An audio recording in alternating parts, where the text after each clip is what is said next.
Hey foodies, welcome to liveloveloverecipes.com.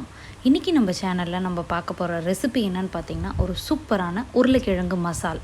இது பூரிக்கு side டிஷ்ஷாகவும் தொட்டுக்கலாம், இல்லை மசால் தோசைக்கு மசாலாவும் நம்ம யூஸ் பண்ணிக்கலாம். வாங்க இது எப்படி செய்யலான்றதை பார்க்கலாம்.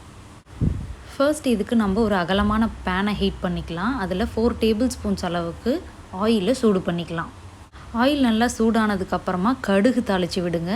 கூடவே ஒரு 1 டேபிள் ஸ்பூன் அளவுக்கு கடலைப்பருப்பும் ஒரு 1 டேபிள் ஸ்பூன் அளவுக்கு உளுத்தம்பருப்பையும் ஆட் பண்ணி நல்லா பொன்னிறமாக ஆகிற வரைக்கும் வதக்கி விட்டுருங்க. இப்போ இதில் கொஞ்சமாக நம்ம பெருங்காய பவுடர் சேர்த்துக்கலாம். ஒரு 3-4 பல் பூண்டை தட்டி சேர்த்துக்கோங்க.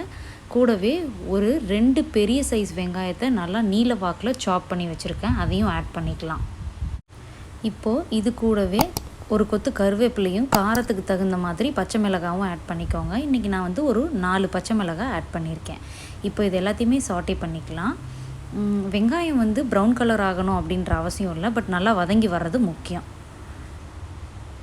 இப்போ இந்த அளவுக்கு ஒரு லோ ஃப்ளேம்லேயே வச்சு வதக்கி விட்டுக்கோங்க. இது வதங்கிட்டே இருக்கும்போதே ஏற்கனவே வேக வச்சு வச்சுருக்கிற உருளைக்கிழங்கை நம்ம ஆட் பண்ணிக்கலாம். இன்றைக்கி பார்த்திங்கன்னா நான் 3 மீடியம் சைஸ் உருளைக்கிழங்கை வேக வச்சு வச்சுருக்கேன், அதை ஆட் பண்ணிக்கலாம். உருளைக்கிழங்கை நம்ம வேக வச்சு ஃப்ரிட்ஜில் வச்சிட்டோம் அப்படின்னா, ஏர்டைட் கண்டெய்னரில் வச்சிட்டோம் அப்படின்னா ஒரு வாரம் வரைக்கும் கூட கெடாமே ஃப்ரெஷ்ஷாகவே இருக்கும். ஸோ நீங்கள் அந்த மெத்தட்லேயும் ட்ரை பண்ணி பார்க்கலாம். இந்த மாதிரி உருளைக்கிழங்கை நீங்கள் ஃப்ரீஸ் பண்ணி வச்சுக்கிட்டீங்க அப்படின்னா ஆலு பரோட்டா, சமோசா இது எல்லாமே ஈஸியாக செஞ்சிடலாம். இப்போது இந்த ப்ரிப்பரேஷனுக்கு தேவையான அளவுக்கு சால்ட் ஆட் பண்ணிவிட்டு எல்லாத்தையும் ஒரு தடவை நல்லா கலந்து விட்டுடலாம். உருளைக்கிழங்கை உதுத்து விட்டு உடைக்கும் போது நீங்கள் கொஞ்சம் பெருசாக இருக்கிற மாதிரியே பார்த்துக்கோங்க, ரொம்ப மேஷ் பண்ணிடாதீங்க. கலருக்காக கொஞ்சம் டர்மரிக் பவுடர் ஆட் பண்ணிக்கிறோம். ஒரு 1/4 டீஸ்பூன் அளவுக்கு டர்மரிக் பவுடர் ஆட் பண்ணிவிட்டு நல்லா கலந்து விட்டுருங்க. ஒரு 5 மினிட்ஸ் இதை அப்படியே லோ ஃப்ளேம்லேயே வச்சு நல்லா வதக்கி விட்டுட்டே இருங்க. அப்போ தான் டர்மரிக் பவுடர்லேருந்து வர ரா ஸ்மெல் போகும்.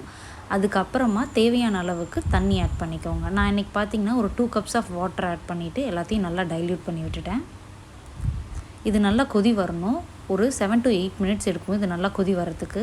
கொதி வரும்போது இந்த மாதிரி ஒரு 1.5 டேபிள் ஸ்பூன் அளவுக்கு கோதுமை மாவில் ஒரு 3 டேபிள் ஸ்பூன்ஸ் அளவுக்கு தண்ணி கலந்து நல்லா கரைச்சி விட்டுக்கோங்க.